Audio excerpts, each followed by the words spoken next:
Hey guys, it's Spoonie at Shooter's Loft, and we're going to do a Glock 17 sight replacement. And we're going from Ameriglow eye dots to regular Ameriglow 3-dot sights. I've used these eye dots for a little while now. Didn't really care for them too much, so I'm pulling them off, just going back to the standard 3-dot. So it's really easy to replace Glock sights if you've got the tools, and that's the biggest thing. And you do need tools. And the tools you need is this little nut driver right here. And some sights actually come with the nut driver. None of mine ever have. So I went ahead and bought one. This is from a company called Weha or Waya or something like that. I don't know. It's German, 3/16. And that'll take that little bolt out right there, which holds on the front sight. So there's the nut driver again. I don't know if I actually got it on the video. So anyway, you just, like I said, you reach down in there, and if it's on there, sometimes you have to clamp it off. Might have to put the camera down to do this. So let me put it down for just a second.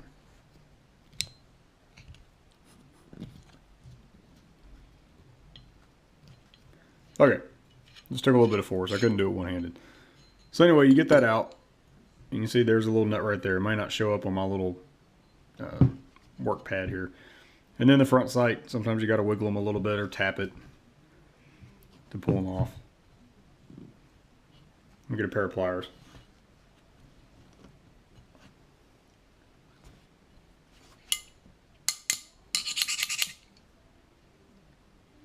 It took a minute, but I finally got the front sight out. Just wedged in there with all kinds of funk and gunk and all that kind of good stuff. So you can see the front sight's off. That's all there is to it. Now for the rear sight, you can see they're dovetailed on Glocks on the rear. So you got to you have to use a sight pusher. Now you can use a Delrin punch or a brass punch and drive these out. I've done that before. I pretty much screwed up the sight. So like I said in that other video that I did today, it's also posted as a review of this universal handgun sight tool from Fisher, can't ever say it right, Solutions. And that's what we're going to use. So I'm going to get it set up real quick because I can't do it one-handed holding the camera. And then we'll... All right, so I got it set up. I actually didn't have to shim it. I guess these sights are kind of tall. Like I said in the previous video, Fisher Solutions, whenever they put this thing out, they said sometimes you have to shim it under the slide. I didn't have to. So how we're going to push the sight off is you get a 3/4 inch wrench and you just turn this right here and you can see that it's starting to go up against it. There you go. Now taking it all up, and you can see the little blade right there. Might be kind of hard to see. This is going to just push the sight on out. So I might have to shim it just a little bit. I can't really tell. We'll find out. I'm going to try to push it out a little bit. I might end up having to shim it. So I'm going to have to put the camera down again, and I'll stop it halfway so you can see. Yeah, I'll show it from the back side, and you can see how it's already started to push it over that way. And I'll just keep on going. I think it might clear. It may not. If not, then I'll shim it. It's no big deal. You see it just starts to push it just on out. And the same thing you do with a punch. So I'm going to go ahead and finish taking it all the way out, and then we'll do the install. The sight's coming out pretty easy. So I'm actually, you can see the gap I created down here. It'd be kind of nice if they would actually just include a piece of flat stock to go into there, but this is actually a different height than that, so it might create a little bit of an issue. But anyhow, you can see how we would have to shim it just a little bit. And I kind of went a little bit high, so I make sure I cleared enough. But I'm going to try to do this one-handed so you guys can actually see it pushing the sight out. So give me just a second. Let me got to get this thing lined back up again. Okay, so I had to adjust a little bit. I had to slide a little bit too deep, and the sight wouldn't come all the way out because it was hitting that block. So, like I said, you just continue, turning this bolt right here, which I can't do both-handed. Probably should have put it in a vise so you guys could see it. But anyway, it's real easy. Just push it out that way. So I'm going to keep pushing it out, and then we'll go back around with the install. So you can see it pushed all the way out. Just grab it, pull it out, and got a little funk build up. Clean all that off. It's just rust build up underneath the sight base. So I'm gonna get all that cleaned up, and I have to put it back in the sight pusher to put the new rear sight in. One thing I forgot to touch on is you want to check your height or depth of how far it's sitting in the slide, or how far the slide's sitting inside these blocks. And this is why you can see how and why they say to shim it, so you don't have to worry about it. But you can see how the pushing blade actually interrupts with the slide, in which case you got to back it off, drop it a little bit deeper, and then you'll be good to go. Now the other thing is, one thing I didn't do because I don't care, is they do recommend putting something in between these blocks right here and the slide to keep it from marring the slide. I don't particularly care because it's a work gun and it's all beat up anyway. So what you have to do is, you know, we got to drop it down. Try to do this two-handed to hang on to the camera at the same time. So back it off a little bit, and you know, you see it dropped all the way down. But we got to adjust our depth because obviously that isn't going to work with it being that deep because it'll miss the pushing blade completely. So I'm going to readjust it. Okay, one little problem I just discovered using this tool is that there's not enough room in here to actually get the rear sight. And I might be doing it wrong. Maybe one of you guys watching the video could help me out in here.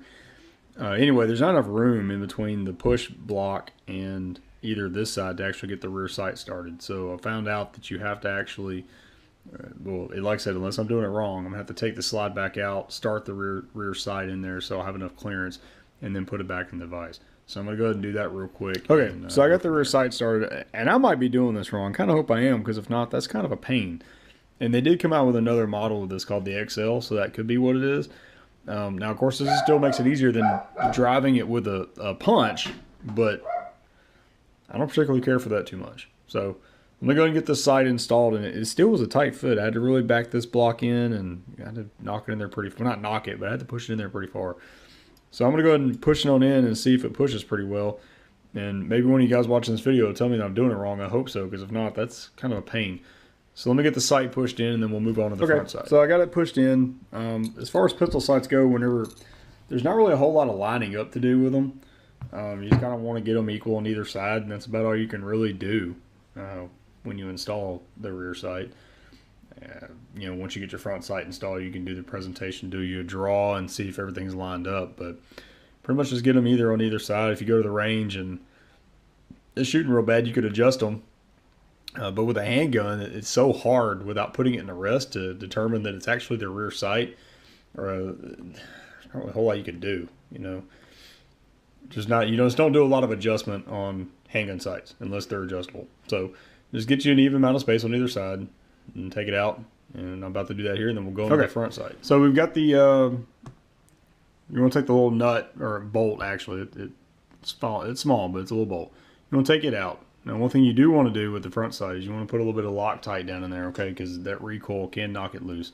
I use blue, that way you can get it off. Some people use red. I've never had any problems with blue backing out, so just get you a little bit of Loctite, drop it down in there. If you get a little bit around the sight, it's not any big deal. Like I see, you just did it. Of course, it wipes off. Now, with a Glock, they have staked on front sights. So when you replace it with an aftermarket, it just drops down that little hole right there. Well, it would help if I actually turned it around the right way. Okay, so it just drops in, it fits down in place. And that's all you got to do. That's all you got to do. Wipe a little bit of the extra Loctite off. Now what you want to do is you want to flip it over or hang on to it. If you flip it over and do it like that, you can see where it's threaded right there, and you just put that little bolt down in there. Now, of course, you got your Loctite all the way down in there. Gives you a 3/16 inch nut driver like I have here. And just thread that bolt down in there, tighten it down, and that's all there is to it. One little tip I didn't mention is that it's not easy, because obviously now on a 20 or a 21 it might be easier to get that front sight down in there, that little bolt, because there's not a whole lot of room inside the 49 and 357. But if you get you a pair of little needle nose pliers like this right here, the long ones, just grab a hold of it, you can drop it in. Once you get it kind of in there, it's not too bad.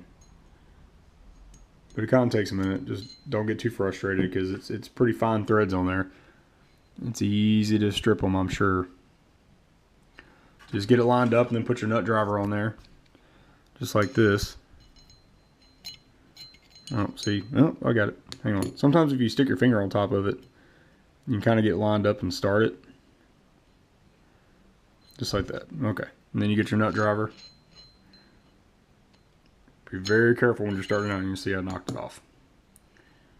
This can be frustrating.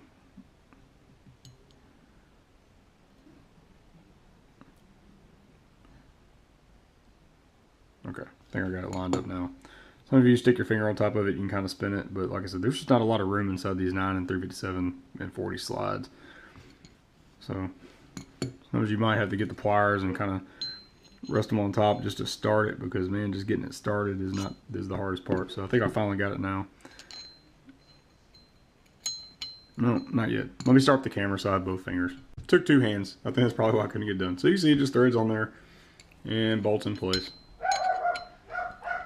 Kind of tighten it down a little bit. You don't have to wrench it real hard, but just a little bit. Give it a little bit of a twist.